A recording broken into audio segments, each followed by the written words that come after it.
Ce soir, on ne va pas se faire ausculter, mais on va plutôt recevoir en plateau deux professionnels de santé alternative. Ce sont des docteurs pas comme les autres. Docteur Nzé, elle est chiropraticienne, et docteur Albert Yao, il est aromathérapeute. Il nous dira justement, ou ils nous diront exactement ce que c'est, ce que ça veut dire, ce que ça signifie, et puis quelle est leur position par rapport à la médecine dite conventionnelle. En deuxième partie de tableau, on recevra le grand Zangou, le rogassien, Roga, le leader de la formation Extra Musica qui célébrera dans quelques petites années seulement, une poignée d'années, une trentaine d'années d'exercice avec un succès sans discontinuer. Il nous offrira d'ailleurs en bonus sur la scène de la télé d'ici une prestation live. La télé d'ici, l'essentiel de ce que vous êtes en droit de savoir ici. Bonsoir, bienvenue.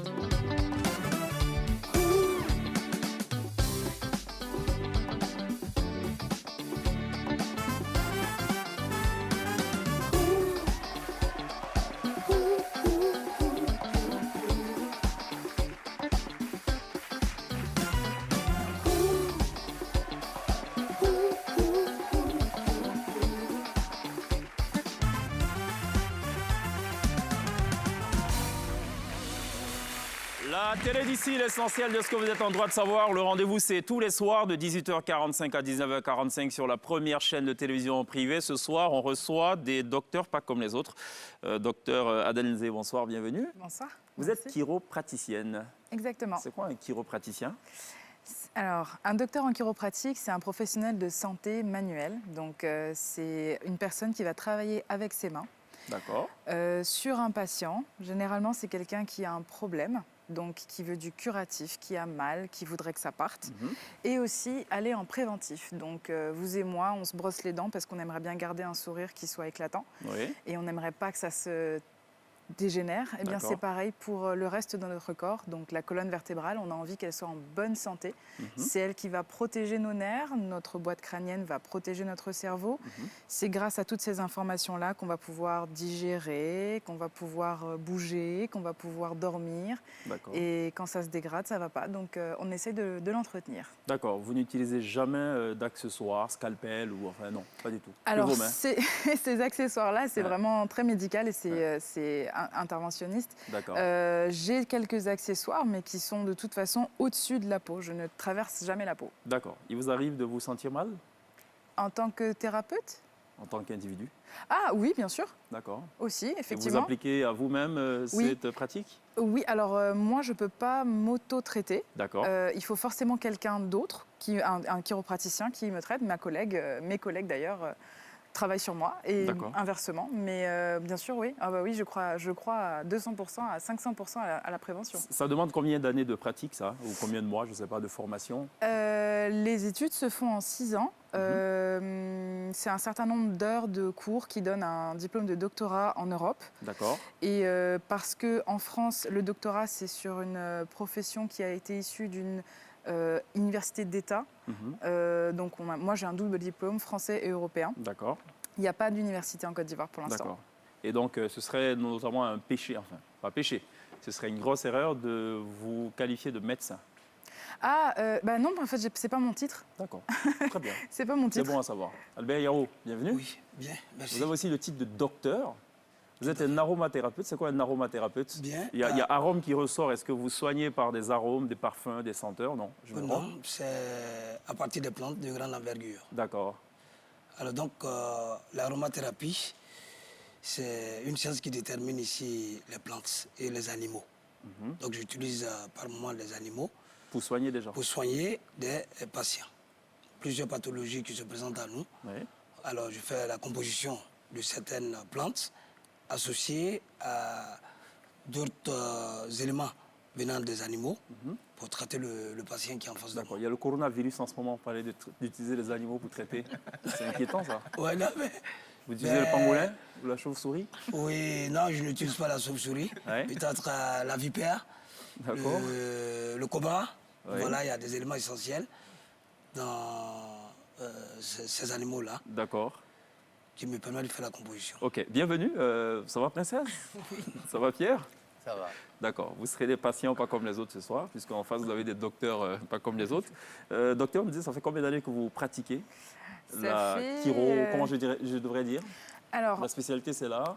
Ça vient du grec, ker comme la main, Oui. donc chiro, et practos, pratiquer. D'accord. Donc normalement c'est chiropratique, D'accord. faire avec la main. Et c'est très long, donc moi j'arrête à chiro. La plupart du temps, je dis chiro. D'accord. Sinon, on dit chiropratique, ça peut se dire aussi ou pas, non? Oui, bien sûr. C'est juste que, voilà, par habitude. Ça fait combien d'années que vous pratiquez alors? Ça fait 9 ans. Ah, 9 ans, quand même. D'accord. La maquilleuse m'a vraiment très bien fait, elle m'a enlevé tous les rides. Elle est excellente. Docteur Yao, ça fait combien d'années là maintenant? 28 ans. Plus de 20 ans? 28 ans, oui. D'accord, ok. Vous soignez quoi, vous? J'arrive à traiter une panoplie de maladies. Donc, la question même est d'abord pertinente. Je suis ravi de répondre. J'arrive à traiter les cas des hémorroïdes internes et externes. Tout ce qui est problème d'infection urinaire, les cas du diabète, la prostate, les problèmes d'enfantement, c'est-à-dire la stérilité masculine et féminine, et les cas d'hépatite, les maladies telles que l'hépatite A, B, C et D. Voilà. Quand vous traitez, vous guérissez complètement? Oui, complètement, bien sûr. Parce que quand je remets le traitement à un patient, c'est un traitement qu'il suit. D'accord. En fait, c'est pas, il ne veut pas prendre les produits aujourd'hui et sur le champ, la maladie finit.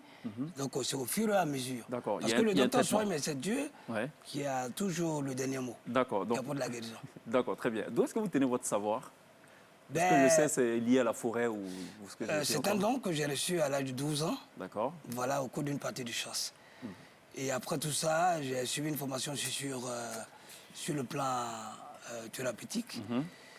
Voilà, donc j'ai associé à tous ces éléments-là. D'accord. Qui m'ont permis aujourd'hui de donner les soins à toute une population. Ça ne fait pas beaucoup de maladies que vous arrivez à soigner?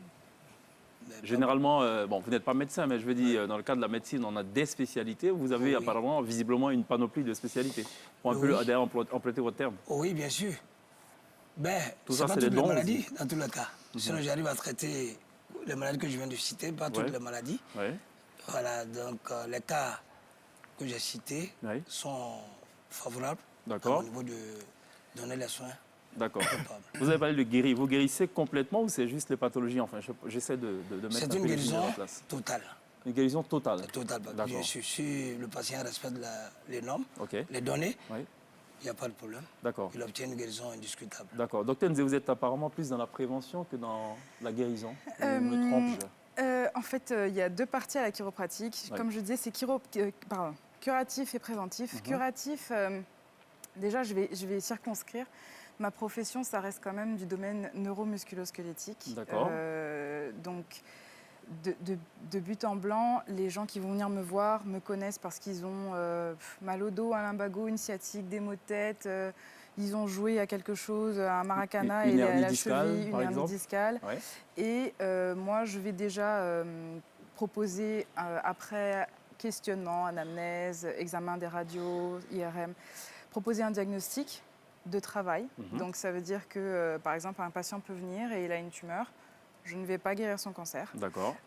Par contre, il peut avoir une tumeur et aussi des douleurs qui sont liées à une sciatique. Prenons le cas d'une hernie discale. Il a une hernie discale, ça ne se guérit pas, ça, non? La hernie discale, pour mon expérience, c'est quelque chose qui persiste. Vous avez une hernie, ça veut dire que, si j'ai 3 minutes, même moins, la vertèbre, c'est de l'os, une petite éponge, un os, une petite éponge, un os. C'est cela. L'éponge, elle peut être un peu desséchée, elle peut se fissurer, elle peut s'abîmer. Et au lieu d'être à sa place, elle va prendre une place un peu plus grande. Cette excroissance-là, elle peut s'appeler bulgus, protrusion, hernie, dépendant de la taille, de la forme de l'excroissance. D'accord. Et lorsque ça a commencé à changer de forme, ça veut dire que la qualité même du tissu a changé. Donc, moi, en tant que chiro, je ne vais pas faire comme un chirurgien qui vient, un coup de scalpel par exemple, et il rabote ou il change Moi, je vais simplement faire que la pression qui est mise sur tous les tissus alentours, et en particulier sur le nerf, qui fait mal, soit diminuée. Donc, on peut faire... Tous mes patients, je leur dis, vous faites une IRM avant, après. ce sera la même taille, ce sera la même hernie, elle sera toujours là. D'accord. Moi, la seule chose que je fais, c'est, entre guillemets, passer le ménage, faire les poussières. Donc, si vous avez une porte qui grince, je ne vais pas vous changer la porte, je vais mettre de l'huile sur les gonds de la porte. OK. Donc, je ne vais pas guérir la hernie, je vais permettre à la personne de vivre avec une hernie sans douleur. Est-ce à dire qu'il faudra vous consulter chaque fois qu'il y a douleur? Non, pas nécessairement. Qui a douleur, si vous avez douleur, parfois, il y a des exercices que vous pouvez faire par vous-même. Il y a des choses que vous pouvez faire par vous-même. D'accord. Et le but, c'est que vous arriviez à... Le but de la chiropratique même, c'est que le corps récupère ses propres capacités d'auto-guérison. En temps normal, on est capable de tout faire. Alors, vous avez 6 années d'études, Oui. on va dire. La médecine, en règle générale, en moyenne, c'est 8 années. Comment vous expliquez le fait que vous ne soyez pas admise, vous, sinon admis, pour parler du corps, à l'ordre des médecins, par exemple? Alors, l'ordre des médecins, c'est... Ou parce que vous agissez à la surface et eux en dessous? En fait, ce sont vraiment deux professions complètement différentes. D'accord. C'est vraiment comme si vous aviez une université, une autre université, et puis voilà, chacun va dans la voie qu'il souhaite. Les médecins, de base, vont aller dans une voie où c'est beaucoup plus du curatif. Bon, il y a aussi de la prévention, mais c'est par des médicaments. Ça sous-tend qu'il va y avoir une utilisation chimique pour guérir, ou en tout cas pour changer la donne. D'accord. Dans mon cas, c'est pas du tout on n'utilise pas de chimie. Docteur Albert Yao, pourquoi vous présentez comme un docteur? Vous êtes reconnu par le ministère de la Santé. Tout à fait, oui, bien sûr. Et le titre de docteur est... Un patient qui vient vers moi, Oui. voilà, qui souffre depuis près de 5 années, Oui. sans trouver une solution idoine. Et en venant vers moi, en l'espace de 2 mois, il recouvre la santé. D'accord. Je deviens automatiquement son médecin. D'accord, ok. Voilà. Est-ce que c'est une autoproclamation? Non, non, non. D'accord. C'est pas une autoproclamation. La médecine traditionnelle, elle souffre intrinsèquement d'un mal, c'est l'absence de posologie. C'est-à-dire que, enfin, à la limite, on ne sait pas quelle quantité il faut prendre. Le dosage aussi. Oui, même en pédiatrie, il n'y a pas de dosage. Ah bon? Oui, le dosage se fait selon l'âge.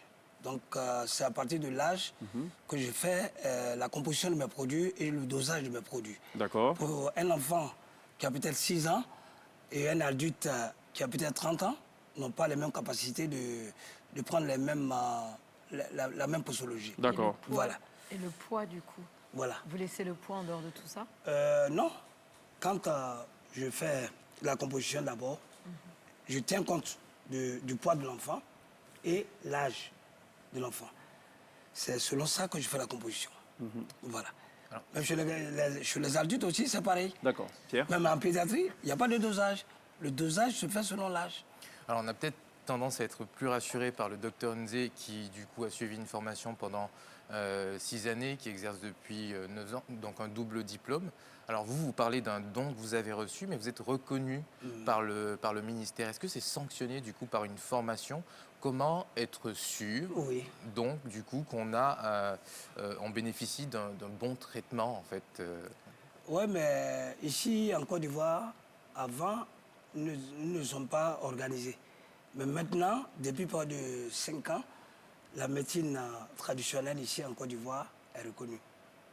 Donc, c'est-à-dire que nous sommes recensés de part et d'autre. Avant de faire ce recensement, il y a quand même les données bien spécifiées. Moi, par exemple, comme je le dis, au niveau des cas des hémorroïdes, j'arrive à m'occuper de ça convenablement. C'est-à-dire qu'il y a déjà des tests qui sont faits au préalable. Donc ça marche au témoignage, en fait. Bon, au témoignage voilà. des gens qui viennent de part et d'autre. Alors, moi, je suis reconnu parce que j'ai un numéro de matricule au niveau du ministère de la Santé. Donc il faut du témoignage pour assurer justement que l'aromathérapie marche. C'est quoi la jauge, en fait? Il vous faut combien de personnes qui disent justement j'ai été soigné par le docteur Yao pour que vous soyez reconnu, en fait, par le ministère? Est-ce que c'est normé? Bon, ça dépend peut-être à une trentaine de personnes qui viennent parce que nous avons un cahier de charge. Quand le patient arrive, il est inscrit déjà dans le cahier, le registre. Donc tout ça, on apporte ça au ministère. Oui, non, mais la question de Pierre, elle est très claire. Hein. Ouais, c'est quels sont les critères? Les critères, justement. au moins... Les critères, les prérequis pour qu'on vous inscrive dans le registre national des médecins traditionnels. Oui, tout à fait. Bon, une trentaine de personnes déjà qui sont fait traiter et qui ont... Ah d'accord, c'est ça les critères. Les critères qui ont reconnu ou alors qui ont reçu la guérison. D'accord. Ce que semble dire aussi Pierre par ailleurs, c'est qu'il y a une concurrence indéniable entre la médecine conventionnelle et la médecine traditionnelle. Oui. À l'avantage de la première, puisqu'on a tendance... Vous, pour travailler, vous avez besoin notamment de la radiographie qui est faite au niveau de la médecine conventionnelle. Bien sûr. Sinon, vous ne pouvez pas inventer les choses. Non. C'est bien cela. Oui, bien sûr. Et bon, par moment, il y a des Sauf patients... que parfois aussi, on va chez... il y a des patients qui souvent, viennent... les patients vont chez vous, oui, ça ne marche pas, ils retournent vers la médecine conventionnelle. Souvent, c'est vice-versa aussi. On va à la médecine conventionnelle, on dit ça ne va pas, bon, il faut aller chez le guérisseur. Bon, une femme comme ça qui arrive pour un cas de fibrome, par exemple. Oui. Moi, je n'ai pas d'appareil pour pouvoir faire l'échographie. Ouais. D'accord. Donc, il faut ramener cette dernière-là à la médecine conventionnelle. D'accord. Elle va faire l'échographie, elle revient avec le résultat. Mhm. C'est pas le résultat, la conclusion tirée par le médecin là-bas. D'accord. C'est sur ça que je me base pour faire le traitement. D'accord. Mais par contre, il y a d'autres maladies, quand ils viennent, si il arrive à donner une bonne explication, les péripéties qu'il présente, il faut lui poser des questions. Comment la maladie se manifeste, ça fait combien de temps tu as ça, quelles sont les péripéties que tu présentes. Il y a un vrai questionnement d'abord qui est fait avant de proposer. Donc une fois que les questions sont bien répondues, ouais. en ce moment-là, je vais tirer une conclusion et puis anticiper un traitement adéquat. Un diagnostic. Donc. Voilà. Alors, est-ce que justement la médecine, les professions de santé alternatives souffrent de clichés selon vous deux, peut-être? Oui, je pense que c'est quelque chose qui est un peu exclu au début. On a une voie toute tracée parce que depuis petit, en fait, c'est ça qu'on apprend. Lorsqu'on a un problème, on va chez le médecin et il va nous aider dans ce problème-ci en donnant des médicaments. C'est une approche qui est tout à fait recevable et qui fonctionne.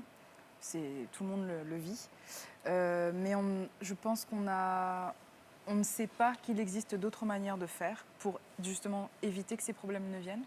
Beaucoup de médecines qui sont présentes avec la médecine traditionnelle, je pense, essayent aussi de faire du curatif, peut-être un peu moins dans le préventif. Mais c'est vrai qu'il y a d'autres approches qui... Déjà, les noms, honnêtement, même ma profession, le mot chiropratique est tellement barbare à prononcer. La plupart du temps, les gens... Qui a dit ça ? Moi, déjà de base, je vous avoue que moi, je trouve que le nom chiropratique est très dur à prononcer. Je comprends ses origines, mais c'est vrai qu'en termes quand on en parle à quelqu'un, faut prendre le temps de décortiquer, de lui dire, et puis souvent on le raccourcit pour dire bon allez chiro, comme ça passe. Déjà juste ça met un petit frein au développement de cette profession-là. Et puis on est formaté juste pour aller prendre un médicament quand il y a quelque chose qui ne va pas, et pas nécessairement pour aussi les efforts qu'on doit faire. Parce que bien souvent, quand on a un problème, qu'on veut qu'il change, qu'on veut qu'il parte, un médicament ne sera pas la solution sur du long terme, peu souvent la solution sur du long terme. Et on n'a pas cette culture, cette habitude de dire il faut que je fasse des efforts, qu'est-ce que je peux faire comme effort. Alors, quel est le rôle des senteurs dans notre organisme ? Oui. Ce que je peux donner comme raison, sinon, quant à le malade, en fait, il se sent concerné des douleurs, par exemple, dans tout son corps. Les céphalées, les douleurs pelviennes, les douleurs abdominales. Le plus souvent, on se dit que c'est le palu. Les gens indexent directement le palu. Pourtant, même les problèmes de la fièvre typhoïde peuvent entraîner ces douleurs-là. Les infections urinaires peuvent entraîner ces douleurs-là. Oui. Donc, on ne peut pas se focaliser simplement sur le paludisme. Il faut faire d'abord un test, un examen biologique pour déterminer la cause réelle de la maladie. Comment vous transmettez ce don que vous avez reçu ? Oui. Par exemple, je ne sais pas, votre descendance et tout. C'est possible de transmettre ou pas ? Pas possible. Pas possible. Ah bon ? Ça va disparaître en même temps que vous ? C'est comme ça. Parce que c'est un don. Bon, c'est pas très rassurant pour la suite. Alors, justement, on a quelqu'un qui, lui, a justement, non pas reçu un don, mais c'est plutôt un petit secret, on va dire, de son père. Il soigne à partir des sourates coraniques, il utilise juste le beurre de karité. Et pour les cas les plus graves, il rajoute donc des morceaux de bambou de Chine. Il est situé donc à Adjamé, à la mairie, enfin juste derrière la mairie d'Adjamé, ce qu'on appelle communément Adjamé Dererai. Il se nomme Isiaka Kouriba. C'est un masseur professionnel, on va dire. On va regarder justement ce reportage, cet élément magnéto, et on revient juste derrière pour plus d'explications. C'est dans ce centre de soins de fortune à Adjamé Bromakoté, au nord d'Abidjan, qu'Isaka Kouriba soigne gratuitement les patients depuis une vingtaine d'années. Il a hérité de son père l'art de traiter tous les cas complexes de fractures à l'aide du beurre de karité. Isaka Kouriba fait du social dans la santé pour soulager les peines des populations. On est reconnu par l'État, on a l'agrément, on a le journal officiel, on a été décoré, donc c'est légal. En tout cas, on a soigné beaucoup de footballeurs. On a soigné Aruna, on a soigné Kolo, on a soigné Djibril Cissé, on a soigné Romaric. On n'a pas un bon place pour soigner les gens. Vraiment, on veut un espace bien grand, bien arrangé. On demande nos bonnes volontés vraiment de nous aider à aider les malades, à aider la population. Isaka Kouriba et son staff composé de 7 personnes reçoivent entre 300 et 400 malades par jour. Fractures de toutes sortes, chevilles déplacées, épaules déboîtées sont autant de cas que présentent ces patients, dont des enfants, des jeunes et des adultes. Alors, vous l'avez bien entendu, Isiaka Kouriba, qui reçoit donc en moyenne 280 patients qui viennent d'Abidjan et des villes de l'intérieur du pays. Il utilise donc le beurre de karité. Il y a beaucoup de témoignages de personnes qui disent nous sommes allés à la médecine conventionnelle, on n'a pas obtenu gain de cause, on a même décidé, enfin annoncé, déclaré que l'enfant ne pourrait plus marcher, mais quand on est allé chez lui, au bout d'une certaine période de traitement, tout va bien, l'enfant il marche, voilà. Et d'ailleurs, beaucoup de footballeurs internationaux ivoiriens sont passés par cette officine de fortune de Isiaka Kouriba, notamment Kolo Touré, dont il parlait d'ailleurs dans des éléments vidéo. Et Kolo Touré, qui satisfait totalement d'ailleurs de la prestation, a depuis plusieurs années décidé donc de prendre en compte la facture de l'électricité, enfin bref, toutes les dépenses. Ce qu'il faut savoir, c'est qu'il ne prend pas d'argent, enfin il n'a pas le droit de demander de l'argent. Ce qui fait, c'est que les patients qui arrivent lui glissent juste quelques pièces dans la poche et tout. C'est tout ce qu'il peut faire. Il n'a pas le droit de demander, au risque de perdre donc ce don qu'il a hérité de son père. Et pour la cerise sur le gâteau, en 2015, il a donc été décoré par la grande chancelière dans l'ordre du mérite ivoirien. Voilà, pour donc la petite information, c'est 3000 patients par an au bas mot qu'il reçoit dans cet espace voilà, de fortune. Ça marche. Tous les patients qu'on a pu rencontrer confirment que ça marche. D'accord. Vous en pensez quoi, vous ? Je pense que il utilise les mains. Oui, après, il y a beaucoup de façons d'utiliser les mains. Ouais. Je ne le connais pas personnellement, mais je suis très prête à croire que ce qu'il fait est pertinent et aide. Juste au niveau anatomique, de toute façon, ce monsieur va travailler sur différents tissus qui ont besoin d'être soulagés lors d'une fracture grâce à un traitement manuel. Le fait que ce soit répété, qu'il aille sur les patients plusieurs fois, quand vous citiez le cas d'un enfant qui ne pouvait pas marcher, évidemment, je ne connais pas le détail de ce cas-là. Pourquoi est-ce que ça a changé entre l'un ou l'autre, mais ça me semblerait tout à fait probable. Alors, vous voulez savoir si ça marche ou pas? On va regarder justement les témoignages de quelques patients qu'on a interrogés. Moi-même, tout d'abord, comme on avait parlé de ce monsieur, sincèrement, j'ai douté de ça. Je ne croyais pas. Et compte tenu, j'ai eu 6 opérations. C'est souvent, on m'opérait qu'à 6 fois. La 7e fois que je devais arriver, c'est un taximètre qui m'en a conseillé. Et effectivement, quand je suis arrivé, sincèrement, ça me fait 4 mois au maximum, mais il y a beaucoup de changements. Le jour que je venais ici, il n'y avait pas le sang dans ma main. Ma main était blanche comme coton. Depuis que je suis arrivé, c'est son travailleur Adamo qui m'a soigné, qui a fait le pansement. Ça a commencé à aller. Le sang a commencé à circuler. Grâce à Chaka aujourd'hui, je peux mettre ma main balancer pour marcher. Ma fille est malade. Bon, elle est née avec un peu de malformation. J'ai traité ça au CHU pendant 5 à 6 mois. Bon, comme le CHU est fermé, on m'a parlé de monsieur Chaka.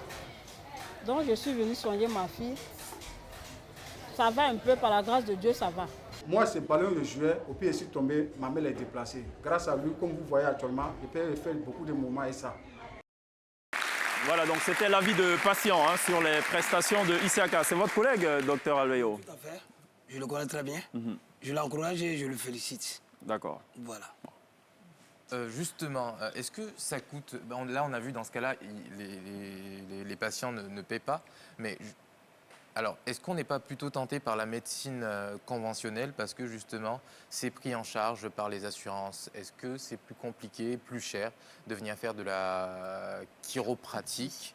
Est-ce que justement, voilà, justement cette question du coût en fait. C'est un vrai frein le coût parce que c'est pas du tout supporté par les assurances. Nous sommes 4 thérapeutes chiropraticiens en Côte d'Ivoire et les assurances ne sont intéressées à participer à cela s'il y a beaucoup plus de thérapeutes. Donc pour l'instant, ce n'est pas du tout pris en charge. Ce qui veut dire que le patient doit débourser de sa propre poche et ce n'est pas un concept qui est habituel. Ici, c'est vrai que soit on le fait, sinon c'est un tonton, une tata, ou sinon c'est vrai que c'est les assurances. Donc se dire je vais moi-même dépenser de l'argent pour ma santé et en plus le thérapeute bien souvent demande à ce que vous fassiez certains efforts, ça devient un vrai frein. On est sur quel coût, notamment la consultation et peut-être un traitement basique? C'est pas homologué, ça dépend de ce que vous avez. Ça dépend de la tête du client? Non. On peut parler du client ou pas? Bon, la tête du patient? Généralement, moi, je dis mon patient, mais après, chacun dit comme il veut. Non, c'est pas à la tête, c'est à la séance. Moi, mes collègues aussi, je le crois sincèrement, je travaille souvent avec eux, donc j'ai ce retour-là. Tout ce qu'on a à faire sur un patient, on va le faire. La personne qui va venir pour un problème et se plaindre d'une chose ne sera pas traitée que pour ça. D'accord. Et à minimum, on débourse combien? Si vous venez qu'une seule fois, peut-être que vous allez débourser entre 20 000 30 000. Les prix ne sont pas les mêmes, ils ne sont pas homologués. D'accord. C'est sensiblement le tarif d'une séance de massage à Abidjan, dans un centre plutôt respectable. Vous avez des prix qui sont extrêmement variés pour le massage. Il y a des personnes qui vont faire 2 000, comme il y a des personnes qui vont faire des massages à 100 000. Et ce sont des massages. Moi, dans ma profession, on parle d'un ajustement parce que c'est un travail qu'on va faire pour stimuler le système nerveux. Donc, c'est vraiment 2 mondes différents. D'accord. Alveyo, il faut payer combien pour bénéficier de votre don? Abordable. La consultation chez moi, c'est 2500. D'accord. Bon, ça dépend du type de maladie. Moyenne, pour le cas d'hémorroïdes, 50 000 francs pour 1 mois, 15 jours de traitement. 50 000 pour 1 mois, 15 jours de traitement. Mais de façon au bout d'1 mois, 15 jours, on est totalement guéri. Voilà, pour celui qui respecte les données, qui suit le traitement convenablement, parce qu'il y a des interdits pendant le traitement. D'accord. Quand il suit, il n'y a pas de problème. D'accord. En l'espace d'1 mois, 15 jours, ça va déjà. D'accord. Mais on ne paye pas, on ne débourse pas les 50 000 francs en même temps. Il peut payer à 2 fractions ou alors vous faites vraiment du social, du social. D'accord, ok. Ça fait 28 ans que vous le faites. Oui, bien sûr. Et vous vivez essentiellement de cela. Oui, bien sûr. D'accord, de ce don de la médecine, enfin pas de la médecine, il ne faut pas dire, oula, sorry. De ce don de la profession de santé alternative. Tout à fait. Très bien, merci d'être passé, docteur Alveyo. Merci, docteur Nzé. Avec plaisir. On va marquer une pause, il y a la pub, on revient juste derrière. Retour sur le plateau de la Télé d'ici pour Télévivre ou Téléviver, la Côte d'Ivoire. Le rendez-vous, vous le savez, c'est tous les soirs de 18h45 à 19h45 pour le 2e tableau de la Télé d'ici. Nous recevons l'une des figures les plus emblématiques de la musique des Grands Lacs, de Kojek Star à Extra Musica. Beaucoup d'eau ont coulé sous les ponts. Ce soir, la Télé d'ici a beaucoup de plaisir à recevoir le Zangoul. Merci d'accueillir Roga Roga.